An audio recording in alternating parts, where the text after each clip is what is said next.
morning, everyone. How are you? After our Sunday school children go on to school, church becomes like half. And also today many of our youth ministry staff is in camps and race going through a training program. I visited them yesterday. It was so beautiful. And today's actually weather is very good. In case if you have time, I encourage you to visit, go to Camp Sunrise. It looks so many trees are yellow, then some trees are red. It becomes looks so beautiful. I never see that way. That's why I was so happy yesterday. Then I wanted to go again just to see that nature there. And how was the Memorial Day celebration last Saturday? Did you enjoy? Yes. Let's give a big round of applause to our sponsors. And also, we had so many volunteers from our community who were helping to organize that. And Dr. Balcom was so happy, and again, Bishop Kim also specifically mentioned that we all supported. That's why it was very easy for them. And I was truly moved by the spirit created on that Saturday program there. I felt we are so blessed to have this kind of community. And again, I felt I met with many of our brothers and sisters who were not really meeting so many of them from New York. I didn't meet them for more than a couple of years. Then I noticed that many people meeting each other and hugging each other, saying that, "Oh, hello, we didn't see you for a long time," something like that. It was so beautiful to see that. And I felt we have to meet each other so often, and it's kind of really amazing to remember the blessings we have. Actually today, I think you already figured out that I'm going to talk about our pledge number 6. And if any of you are attending first time here, I want to give a brief explanation about pledge, family pledges. We do that in our church, in our community. We do a family pledge every morning, or at least we are supposed to be doing that. And we have 8 pledges in that family pledge. Then past 2 months, I'm trying to speak about 1 out of this 8 pledges every week. So today we are using family pledge number 6. These family pledges are actually an encapsulation of a lot of understanding about God, understanding about true parents, and so deep. So many times when we recite that in the morning, just go through that very quick. We don't really think how deep it is. And that's why I thought I need to learn that more.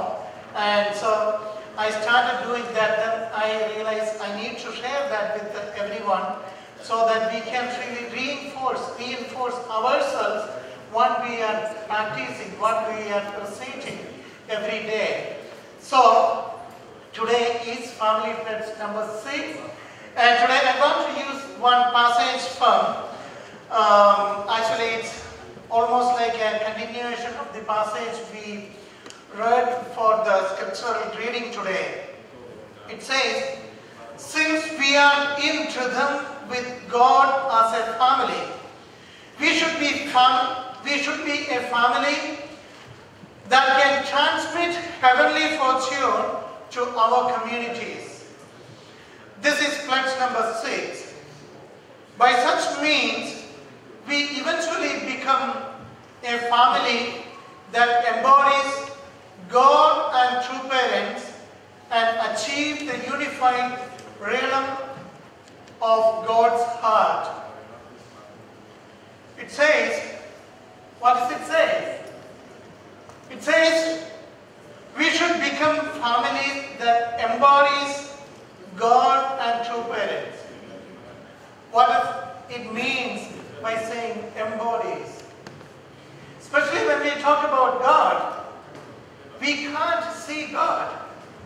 And also, the vast majority of people are living on this earth.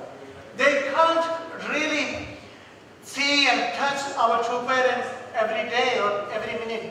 Especially the people who we are meeting in our life, they may not have a chance, or they never had a chance to meet with true parents in their life.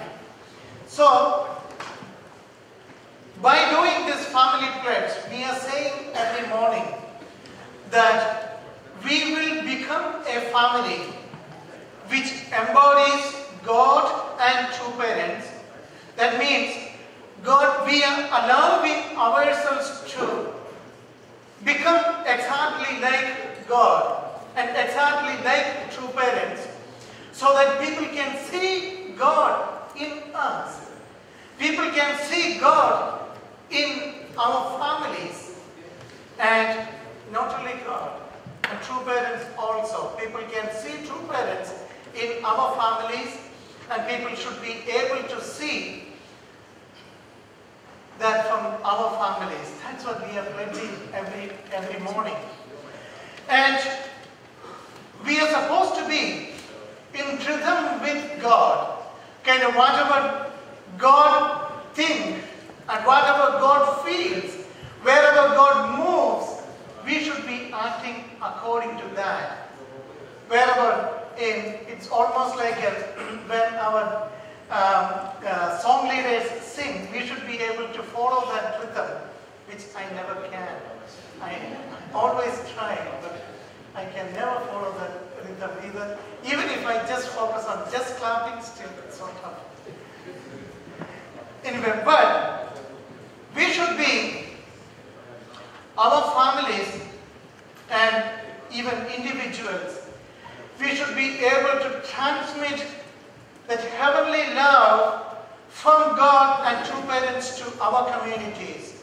And we should be a channel between God and true parents. Between God and our communities. A channel between true parents and our larger community. That's what our role is. And we met with the true parents, and we received true parents' blessing in our life. So we should be able to give out that. Many times, in my life, I read a lot of books about religion, a lot of books about God, and many of them, and sometimes very, very critical viewpoints about religion. And the main reason people criticize religion is, they say, oh, I meet a lot of people in these books, they say, they meet a lot of people who belong to a religion or practicing religions in their life, but they are no better than other people. Or these religious people are not able to really convey God's blessings or God's love to other people. That's why many times non-religious people or non-believers have a concept which is kind of, they look down upon religions and religious people. How can we change that? How do we? Actually, God and even the Messiah, true parents, are relying upon us. They cannot convey something very easily from spirit to everyone. It's not easy. Only if we, the people who met with Messiah, the people who receive the blessings of God in our life, able to show that to other people, they will be able to understand what is God's love is and what is really God is. They need to see that in our life. And here we are saying we will become that, or we are that. We eventually become the embodiment of God. And we have to be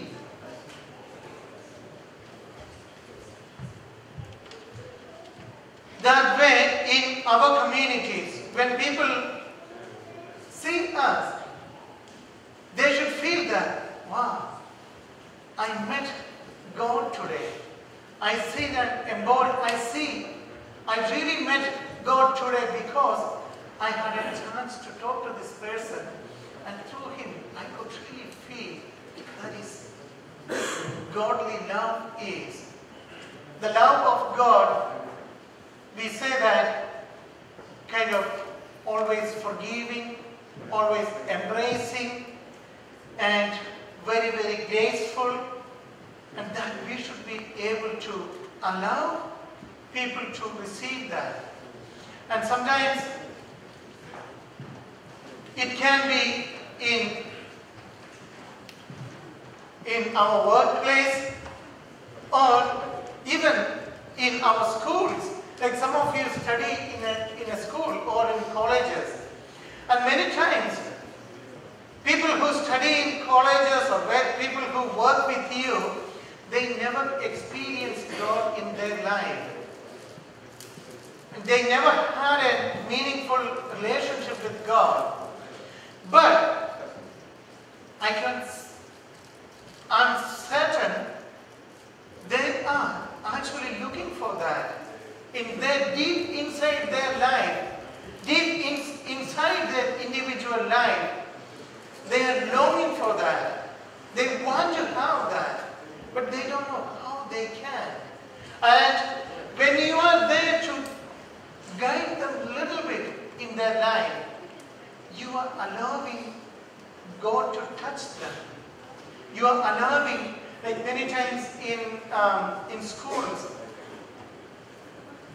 they may be from difficult families or maybe from a difficult neighborhood.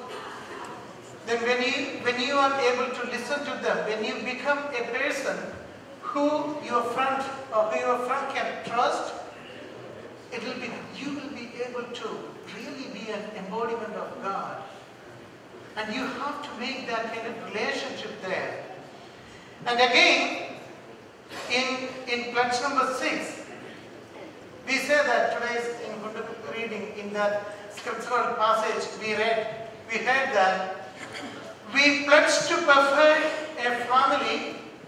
Can you bring that? We pledge to perfect a family that conveys heaven's blessings to our community. This refers to being a channel of blessings.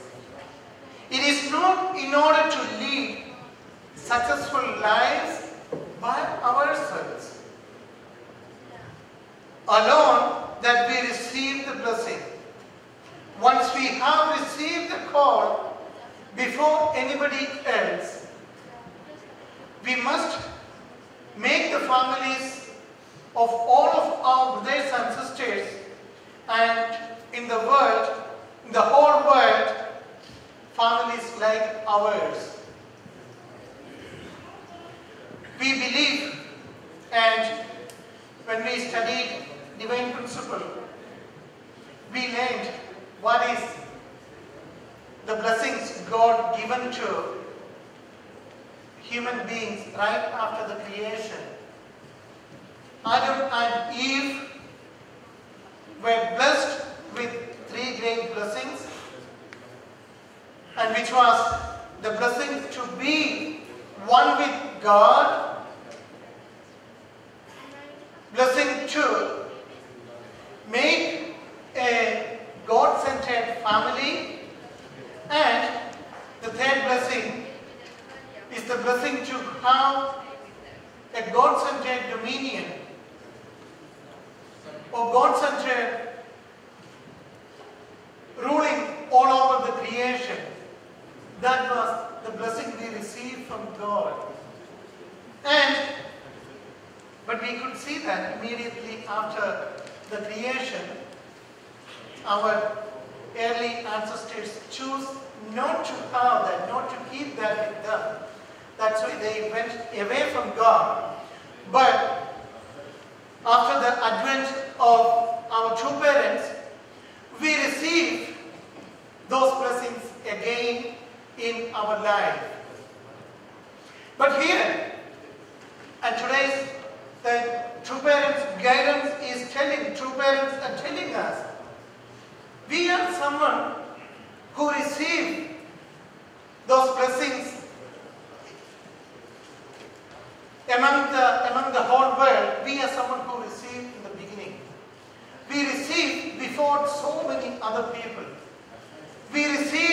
before other billions of people ever heard about this. So what do we do with that? Are we supposed to just keep that for us? God is saying to us, no. We are not supposed to just keep that within ourselves. It is to share. We are supposed to be a channel for God.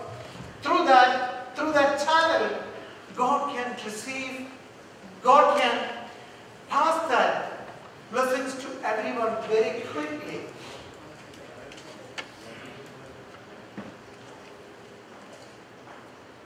And when in my life, before I learned divine principle or learned Bible properly, I did not even know that. What does it mean, the three blessings, and what does it mean to really be blessed? And after I learned, I came to understand what does blessings really mean. And then it kind of, in a way, it was already there, but it was unleashed into my life by true parents. They opened up a channel to receive the blessings of God towards me. Then, I'm here to be a channel for other people. But sometimes,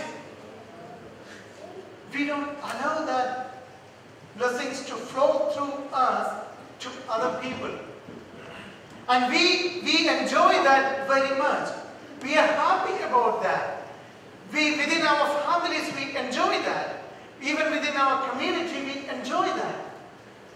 But we feel, oh, that's enough, that's kind of, otherwise, our community, we have so many people, we won't be able to take care of ourselves well enough, and we won't be able to really enjoy a good life. That's not true. By allowing more and more people to enjoy their blessings, we are actually receiving more blessings from God. Once we don't allow that flow to happen through our life, we can't enjoy that at all. Have you ever, how many of you ever taught divine principle, or ever talk about divine principle to someone? How many of you? I know much more than that. Maybe you are reluctant to raise your hands. At least talk about true parents, or at least talk about God. I know most of you have done that. What is your feeling afterwards? Sometimes before that we have a kind of big reluctancy. Oh, how do they take it? If I talk about this principle, so talk about God, I think they may not like God. I think they don't like to talk about religion. But whatever the response is, once you talk to them, you have an amazing feeling of freedom within yourself. Have you ever felt that?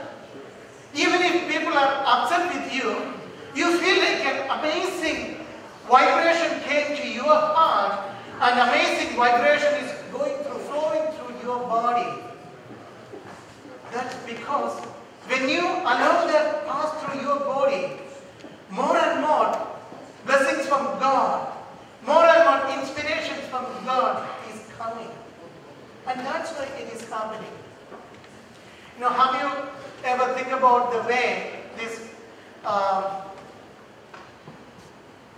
water pipes, the way we receive water? This water, I don't know here where it comes from, but I know when I open one faucet down in the kitchen, water comes.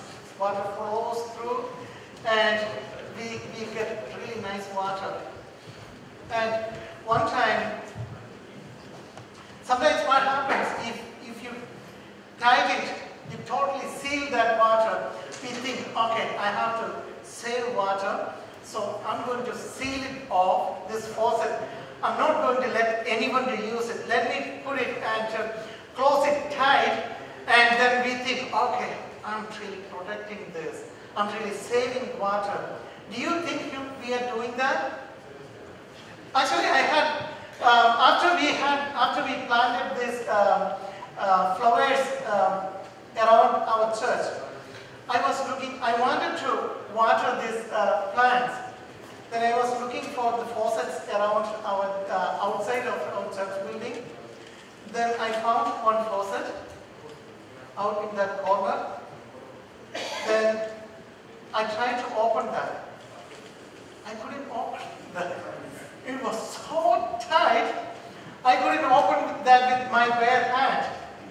And I had to go to our garage to get a tool, one pipe wrench, then bring it over, and then I thought, oh my God, if I try to open this, I might break it.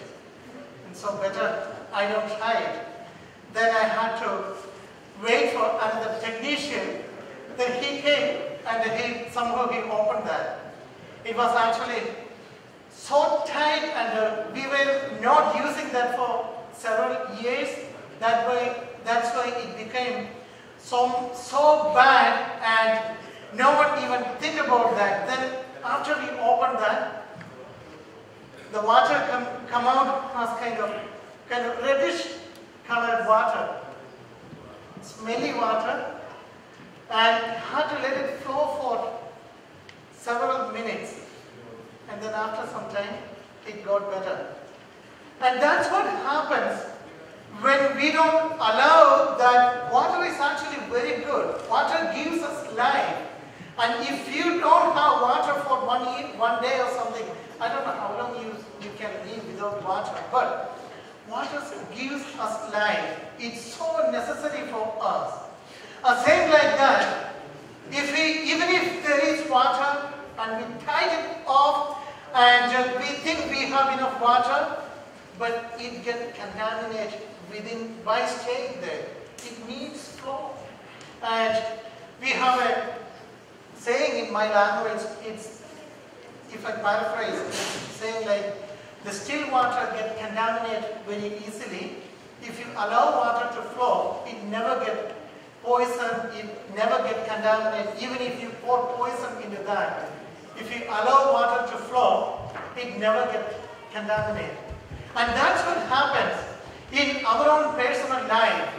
Sometimes we think we have enough, and we receive enough guidance from true parents, and we live with true parents. And I talk with the many brothers and sisters. Sometimes we even tell each other, oh, who could live with the Messiah? We are so lucky people. We receive same as the Messiah, and we receive and learn directly from the Messiah. So we should be superhumans, isn't it? We have to be.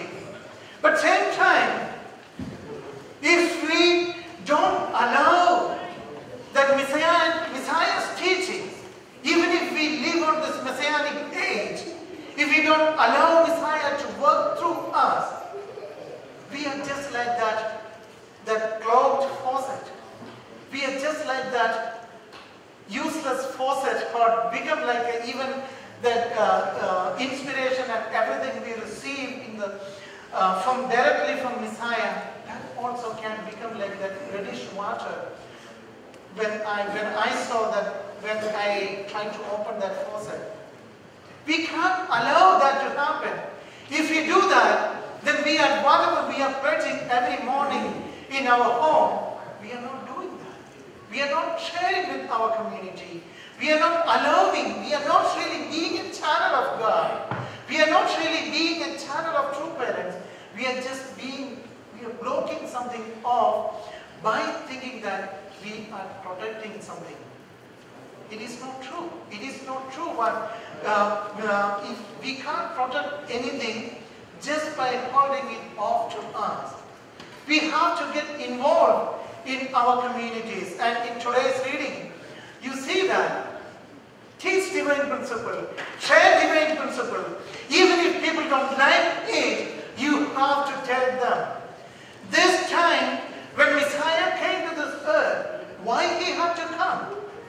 because He is there to convey heaven's message, God's message to people, and we receive that, and that's why we are enjoying this blessing. And when we allow other people to receive through us, we are again getting more and more blessed. And here, sometimes we think, oh, how can we do that? I'm not even able to have a meaningful, personal, spiritual life in my own life. Then maybe Pastor Manoj doesn't know what I'm going through. Or he doesn't get involved with anyone, he doesn't talk to any of us. That's why he thinks we can help other people. We need help first. Then we can do something. Many times we think that way. And sometimes I think that way. I feel like, oh, I cannot help anyone. I'm waking up with this so darkness in my mind, so confused today. How can I help other people? We think sometimes that way. But when we compare ourselves with so many people in this world, we are still so blessed.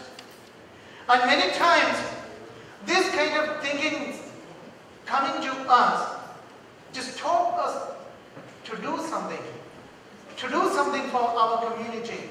Sometimes we feel like, I don't have a good relationship with my wife. Then how can I help other people to make better relationship? Sometimes we feel, oh, I have a terrible relationship with my husband. How can I help other people? And I want to share one passage from Bible which Apostle Paul was writing to the early church in Corinth. And they also were going through the same feelings like us, the same difficulties like us. I want to read it. In 2 Corinthians 4, 8 to 11, Apostle Paul is sharing with the early Christians. We are afflicted in every way, but not crushed, perplexed, but not driven to despair, persecuted, but not forsaken, struck down, but not destroyed, always carrying the body, always carrying in the body the death of Jesus, so that the life of Jesus may also be made visible in our bodies. For while we live, we are always being given up to death for Jesus' sake, so that the life of Jesus may be visible, may be made visible in our mortal flesh.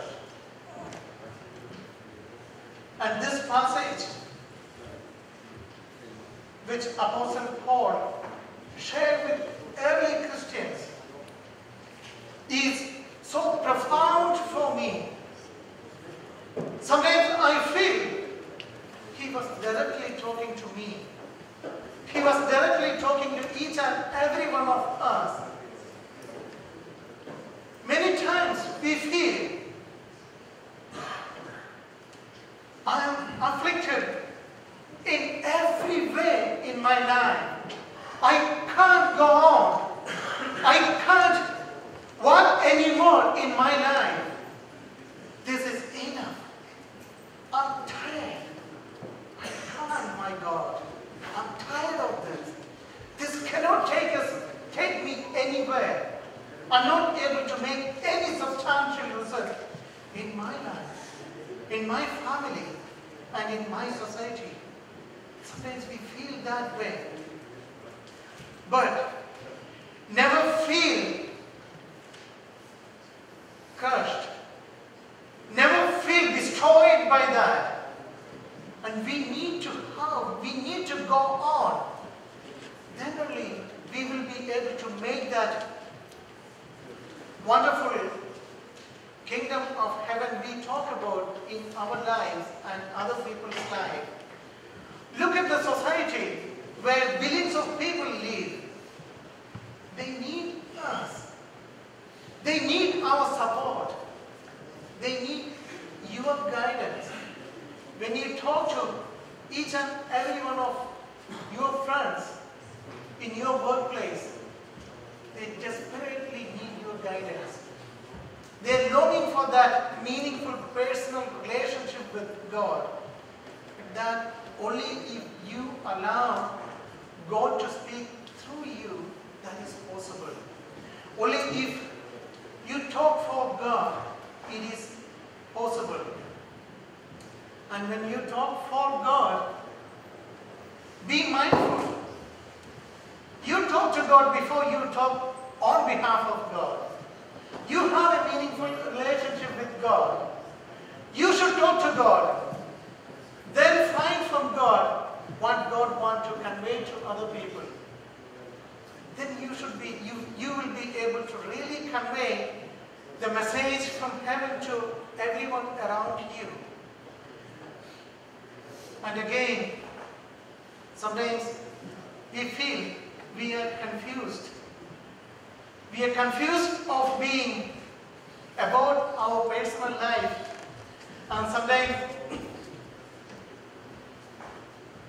we, like last time also I mentioned that, we feel like the world is going to perish soon. And last week I had an interesting conversation with someone. And he usually tells me, oh God, this world is so bad. But he went to New York City last week. He went to Harlem.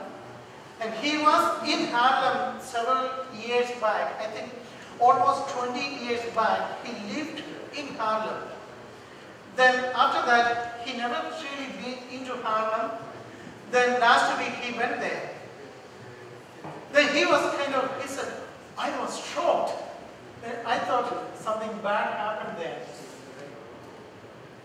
But the way he said, oh, Harlem changed so much. It's so beautiful now compared to that time. It's so amazing. People are so good now. And everything looked much, much better compared to 20 years before. So everything is getting better. And we have to go on with more power, more courage. The world is getting better. God is making this world every day better and better. So never be confused, even if so much confused things come to our mind. Never let that confused thinking take over ourselves. Go forward with that steadfastness in your mind. God is with you. And again, when we feel we don't have anyone to walk this path with us, sometimes we even feel, oh, even our parents can't understand us. Even our parents, like, sometimes my children tell me, Papa, you don't understand what I'm telling you. Like, I think maybe many children are going through that. Sometimes I feel my parents don't understand me. Or we feel, parents feel, children don't understand ourselves. And then we feel no one from the world understands us, what we do as a church community, or what we do as a unification movement community. But it's not about others understand. It's about our conviction. If we are totally understand what we are doing, we are on right path. We are building it every day. Day by day, we are building a world which God was waiting for in between. We can't give up on the middle of that process. We have to pass on. We have to go on. And we have to bring our children with us. We have to bring our grandchildren with us. Even if sometimes we feel like we are within our community, we are fighting each other. We don't understand each other. It is just a feeling. We can really, we are together, we are united. And let us take care of ourselves more carefully. Take care of ourselves, each other better and better, so that we can really become a model for the world. And here, many times, it says that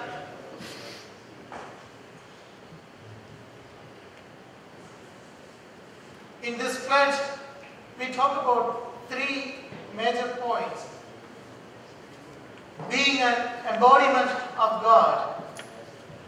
And today I really want to encourage all of you to really be an embodiment of God for people around you. Your family members, your co-workers, your friends in your school, your friends in your college, wherever you are. Be an embodiment of God and true parents for them.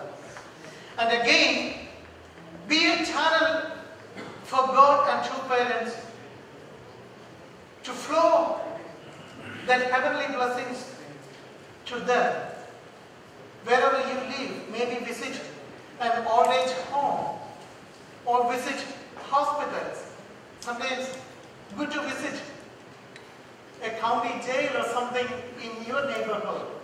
People in there, the inmates there, they are humans looking for more meaningful relationship. And by doing so, you are really allowing yourself to be a channel of God. And in Christian terminology, we have the big saying, God is omniscient, God is omnipresent, and God is omnipotent. Means God is everywhere, God is all-knowing, and God is all-powerful. And actually, God is that way because God lives in each and every individual's heart. God lives in each and every family. If we don't allow God to be that way, God cannot be omniscient. God cannot be everywhere. God cannot be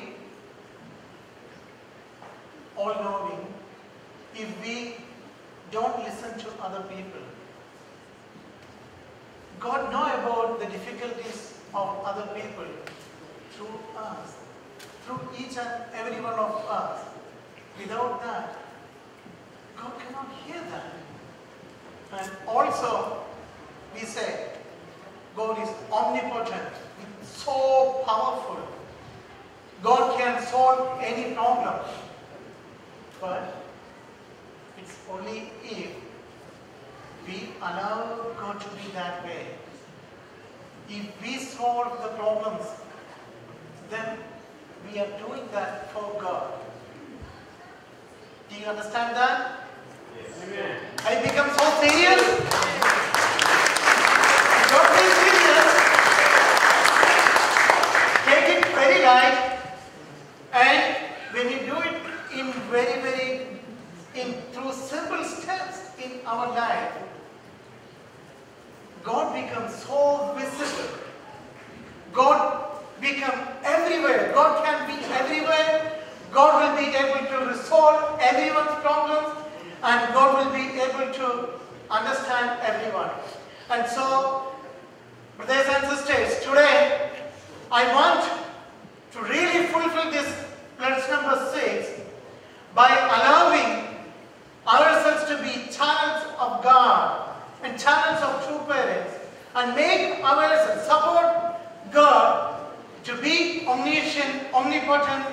omnipresent. Okay? Yes. May God bless you and have a wonderful